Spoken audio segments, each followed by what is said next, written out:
Welcome to Iron Fist Archives. Hélio Gracie, the sick kid who was too weak to learn judo, he fainted walking up a staircase. Not from injury, not from a fight, just existing was sometimes too much for his body to handle. Doctors in 1920s Brazil looked at this boy and gave his parents one instruction: keep him away from physical exertion. No running, no roughhousing, definitely no martial arts.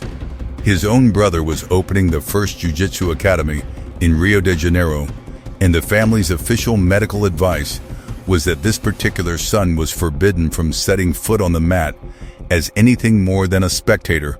So for years, that's exactly what he did. He sat in a chair against the wall and watched. What nobody in that room could have predicted is that the boy who was too fragile to grapple would go on to survive 18 professional fights against men who outweighed him by as much as 80 pounds, would have his arm broken twice in front of 20,000 people and refuse to surrender, and would build a martial art so effective that 60 years later it would become the backbone of mixed martial arts as we know it today. This is the story of Hélio Gracie. And the real history is stranger, messier, and more contested than the legend that gets repeated in academies all over the world. Let's get the facts straight, because this is where most retellings start inventing things. Hélio Gracie was born October 1st, 1913, in Belém, a city up in the northern Brazilian state of Pará. He was the youngest of Gasto and Cecilina Gracie's children. Most sources put the count at 8 or 9 siblings. The records aren't perfectly consistent, but Leo was unambiguously the baby of the family. In almost every account, from family biographies to his own interviews decades later, agrees on the same detail: he was the physically odd one out. Tall, lanky, where his brothers tended to run shorter and stockier. And sickly chronic dizziness, fainting spells with no diagnosis anyone could pin down. In 1921, the family's finances collapsed and they relocated to Rio de Janeiro. Some accounts tie Leo's health problems partly to that disruption, the stress of poverty, an unstable home, a father later described as harsh. Whatever the cause, by his teenage years the pattern was set: he couldn't keep up physically, and a doctor had explicitly told the family to limit his exertion.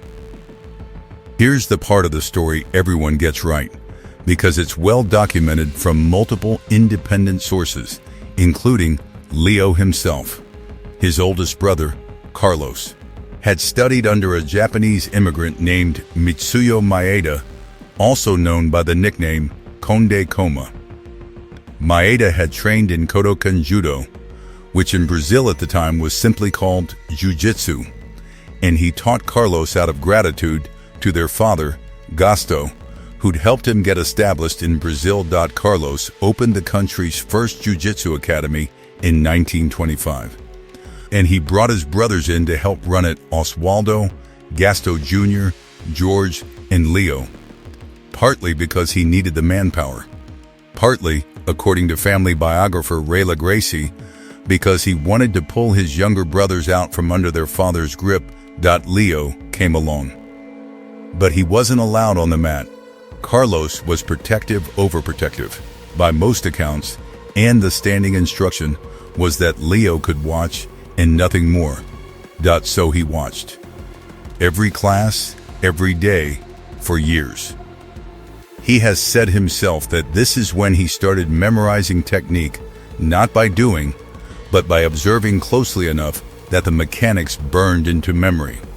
The story of how he actually started teaching is one of the few legends in BJJ lore that holds up under scrutiny. It's been told by Leo himself in interviews on record with consistent details.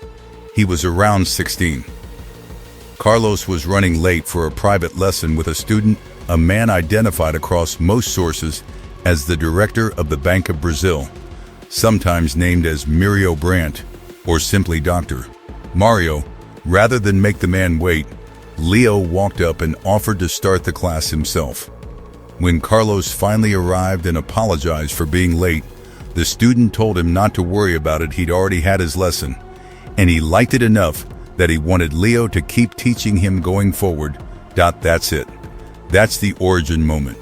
Not a dramatic confrontation, not a secret rebellion. A late brother and a patient client. But it cracked the door open. Carlos started letting Leo train. And what happened next is the actual hinge point of this entire story, the part that gets flattened into a single inspirational sentence in most retellings, when it's really a years-long process of trial and error, the judo Carlos taught, and by extension, the techniques Leo had spent years memorizing from the sidelines, assumed a baseline of strength, speed, and athletic conditioning. Standard stuff for throws, for escapes, for controlling a resisting opponent. Leo didn't have any of that. He was the family's frailest member trying to execute a system built for athletes. So, technique by technique, he started modifying. Where a throw relied on explosive hip power, he looked for a way to do the same job using an opponent's own momentum against them. Where a position demanded brute grip strength, he looked for leverage and body angle that could substitute for it. This wasn't a single eureka moment. Multiple sources describe it as iterative, technique by technique, refined through actual sparring over years. Not a flash of insight in a single afternoon. The guiding principle that emerged in this part is genuinely his, quoted directly in interviews, was to assume your opponent will always be bigger, stronger, and faster, and build your game so that doesn't matter. Timing over speed, position over power, leverage over muscle. That governing idea is what separates what we now call Brazilian Jiu-Jitsu from the Judo it descended from. Same root system, different design philosophy, and the philosophy traces directly back to a physically limited teenager trying to make techniques work for a body that Judo wasn't designed around. Knowing a system works in the academy and proving it in public are different things. And the Gracies understood that from the start. To establish credibility, they issued open challenges, published invitations in Brazilian newspapers for fighters of any background to test the system against them. Leo's first documented professional bout came in 1932 against a boxer named Antonio Portugal. He was 18. The fight reportedly ended in under a minute with a choke. Over the following decades, he's credited with around 18 professional fights, frequently against opponents who significantly outweighed him: wrestlers, boxers, judoka, capoeira fighters. The exact number 18 shows up across multiple sources, though as with a lot of veiled Tudo record-keeping from this era, some bout details and weight differences vary depending on which account you're reading. And the Gracie family's own retellings have sometimes been disputed by the people on the other side of the fight. Which brings us to the two matches that actually built and complicated the legend. October 23, 1951, Maracanã Stadium, Rio de Janeiro. 20,000 people in the stands, including the president of Brazil. The opponent was Masahiko Kimura, a Japanese judoka considered one of the greatest of his era, undefeated for over a decade, there on a professional wrestling tour with two other judoka. The Brazilian press had built this into a nationalist showdown, crowning Kimura World Jiu-Jitsu champion while openly mocking the Gracies as frauds. Before Leo could even get to Kimura, he first had to fight the tour's lowest-ranked member, Yukio Kato, which he did, choking Kato unconscious in their second meeting after their first ended in a draw. That earned him the match against Kimura. Brazilian fans reportedly brought a coffin to the stadium for Kimura. He was greeted with thrown eggs on his way in. The fight itself lasted 13 minutes.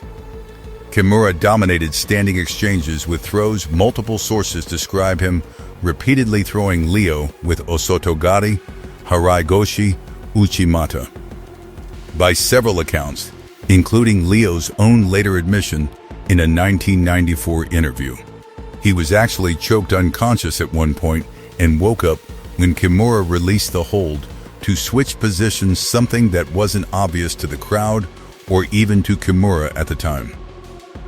Eventually, Kimura secured a reverse udigarami, a shoulder lock, and despite breaking Hélio's arm, Hélio refused to submit.